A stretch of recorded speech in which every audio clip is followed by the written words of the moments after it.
अब आपको बताते हैं आखिर कैसे होते हैं उपराष्ट्रपति चुनाव, हम आपको वो भी बताएंगे। लेकिन ये जो तस्वीरें आप देख रहे हैं इस वक्त की एकदम ताजा तस्वीरें हैं। प्रधानमंत्री आपको नजर आ रहे हैं, पहुंच गए हैं लोग, थोड़ी देर में चुनाव शुरू हो जाएगा। अनंत कुमार नजर आ रहे हैं तस्वीरों में, किरण रिजिजू नजर आ रहे हैं तस्वीरों में।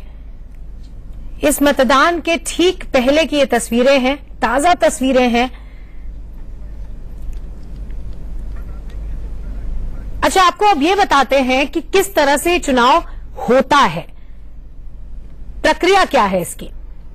तो संसद के दोनों सदनों के सांसद इसमें अपने मताधिकार का इस्तेमाल करते हैं, वोट देते हैं।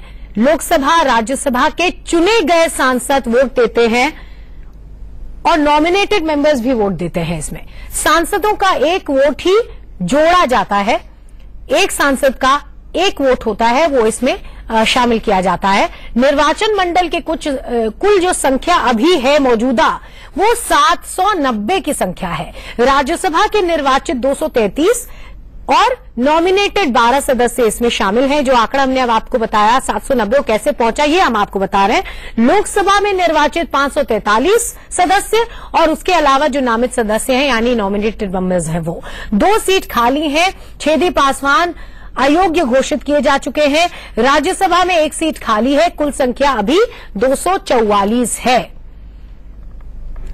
और लोकसभा के मौजूदा 542, राज्यसभा के 244 सांसद इस उपराष्ट्रपति चुनाव में शामिल होंगे, अपने मताधिकार का इस्तेमाल करेंगे।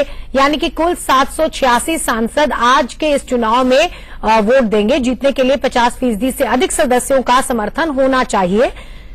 उसी के आधार पर फिर फाइनली चुनाव होता है। ताजा तस्वीरें हम आपको दिखा रहे हैं। उपराष्ट्रपति चुनाव की सबसे बड़ी कवरेज इंडिया न्यूज पर लगातार आप देख सकते हैं। आज थोड़ी देर बाद अब वोटिंग शुरू हो जाएगी और आज ही शाम तक नतीजे भी आ जाएंगे। लेकिन जो समीकरण है, जो संख्या है, जो आंकड़े हैं, जो हमने आपको अभी बताया भी सिलसिलेवार तरीके से, उससे लगभग तय है कि उपराष्ट्रपति के तौर पर हम वेंकैया नायडू को देखने वाले हैं। और ऐसा पहली बार होगा कि नई दिल्ली जो है वो कांग्रेस मुक्त हो जाएगी, क्योंकि 4 बड़े पदों पर अब एक ही विचारधारा के लोग नजर आने वाले हैं।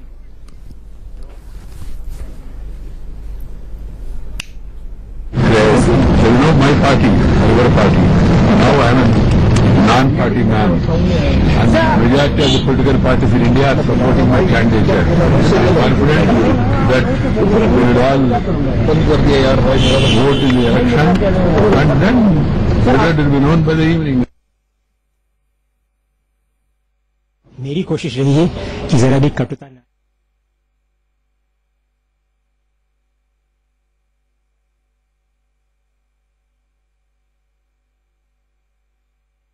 तो धीरे धीरे जो सदस्य हैं पार्लियामेंट के दोनों सदनों के वो पहुंच रहे हैं। प्रधानमंत्री तस्वीरों में नजर आ रहे हैं। देखिए रामविलास पासवान उनके पीछे नजर आ रहे हैं। तो अब थोड़ी देर में ये वोटिंग शुरू हो जाएगी और ये पहली बार होगा, जैसा कि हम बार बार कह रहे हैं, कि एक ही विचारधारा से जुड़े हुए 4 लोग शीर्ष पदों पर पदस्थ होंगे। ताजा तस्वीरें हम आपको दिखा रहे हैं।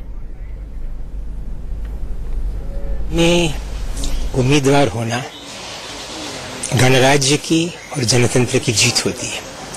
चुनाव में एक ही आदमी जीतता है और एक या कई हारते हैं, पर हर चुनाव जनतंत्र में, लोकतंत्र में, प्रजातंत्र में अपनी खुद की जीत होती है। और मुझे उम्मीद है कि इस चुनाव की वजह से हमारे सिद्धांतों की, हमारे उन सबों के जो कि जनतंत्र में विश्वास रखते हैं, मतभेद को आदर करते हैं, विसम्मति को आदर करते हैं, उन सब की जीत होगी। हमारे देश में आज समस्याएं अपार समस्याएं हैं और कटुता बढ़ रही है। समुदायों के बीच में, समाज के भीतर विश्वास बहुत घटा है। प्रजा विश्वास में विश्वास रखती है।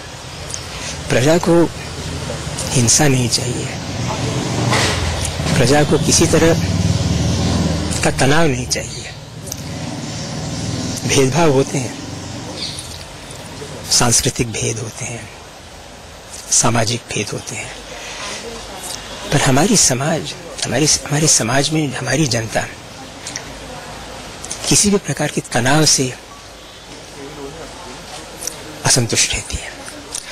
आज वह तनाव बहुत बड़ा है, उसको कम करना है। कैसे कम करना है? सरकार को अपना दायित्व करना ही पड़ता है। सरकार के अलावा लॉ एंड ऑर्डर कोई नहीं मेंटेन कर सकता, चाहे वो स्टेट्स के हो या सेंटर के हो। पर नेतागण, सामाजिक नेतागण, राजनीतिक नेतागण, उन पर ये दायित्व आता है कि हमारे संविधान का जो उसूल है, जिसको कि अंग्रेजी में सेक्युलरिज्म कहते हैं, उसको बल मिले। तो क्या लगता है आपको कि जिस हिसाब से इस समय पूरे हालात देश में हैं, आपको लगता है कि क्या हिंसा हो रही है या जो सामाजिक जो समुदाय है वो दूर हो रही है? अभी मैंने कहा आपको, हिंसा बीच बीच में भड़क जाती है, पर हिंसा की जो मानसिकता है वो बहुत बड़ी है, उसको बढ़ने नहीं देना चाहिए। उसमें हमारे देश के लिए खतरा है। आज से 70 साल पहले देश का विभाजन हुआ था। मानसिक विभाजन फिर नहीं होने देना है, कभी नहीं होने देना है। क्या कुछ उम्मीद, क्या कुछ भरोसा गांधी जी आपको? सर आज सवाल सर तो यहाँ पे आप देख सकते हैं कि गांधी जी ने जब सवाल अपने कहा, किसी ने आरोप लगा दिया केंद्र पे कि जिस तरह से तनाव है वो कहीं न कहीं जो है बीच बीच में भड़क जाते हैं, तो उस तनाव और हिंसा को कम करने की जरूरत है, न कि इस तरह के हिंसा और तनाव की बढ़ाने की जरूरत है। कैमरामैन नितिन के साथ अजीत श्रीवास्तव, इंडिया न्यूज, दिल्ली। तो यूपीए के उपराष्ट्रपति पद के उम्मीदवार गोपाल कृष्ण गांधी को आप सुन रहे थे, जो कि अभी लाइव सुन रहे थे आप हमारे